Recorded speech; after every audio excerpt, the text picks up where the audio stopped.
بسم اللہ الرحمن الرحیم۔ السلام علیکم دوستو، ایک بار جناب بہلول کسی نخلستان میں تشریف رکھتے تھے۔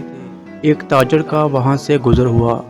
وہ آپ کے پاس آیا اور سلام کر کے مؤدب سامنے بیٹھ گیا اور انتہائی ادب سے گزارش کی، حضور تجارت کی کون سی ایسی جنس خریدوں جس میں بہت نفع ہو؟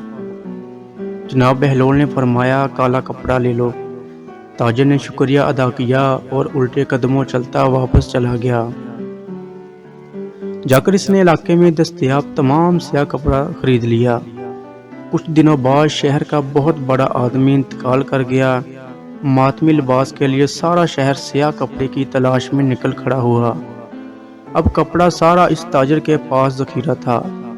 اس نے منہ مانگے داموں فروخت کیا اور اتنا نفع کمایا جتنا ساری زندگی نہ کمایا تھا، اور بہت ہی امیر کبیر ہو گیا۔ کچھ عرصے بعد وہ گھوڑے پر سوار کہیں سے گزرا۔ جناب بہلول وہاں تشریف رکھتے تھے۔ وہ وہیں گھوڑے پر بیٹھے بولا، او دیوانے، اب کی بار کیا لوں؟ جناب بہلول نے فرمایا، تربوزے لے لو۔ وہ بھاگا گیا اور ساری دولت سے پورے ملک سے تربوز خرید لیے۔ ایک ہی ہفتے میں سب خراب ہو گئے اور وہ کوڑی کوڑی کا محتاج ہو گیا۔ اس خستہ حالی میں گھومتے پھرتے اس کی ملاقات جناب بہلول سے ہو گئی تو اس نے کہا، یہ آپ نے میرے ساتھ کیا کیا؟ جناب بہلول نے فرمایا، میں نے نہیں، تیرے لہجوں اور الفاظ نے سب کیا۔ جب تو نے ادب سے پوچھا تو مالا مال ہو گیا، اور جب گستاخی کی تو کنگال ہو گیا۔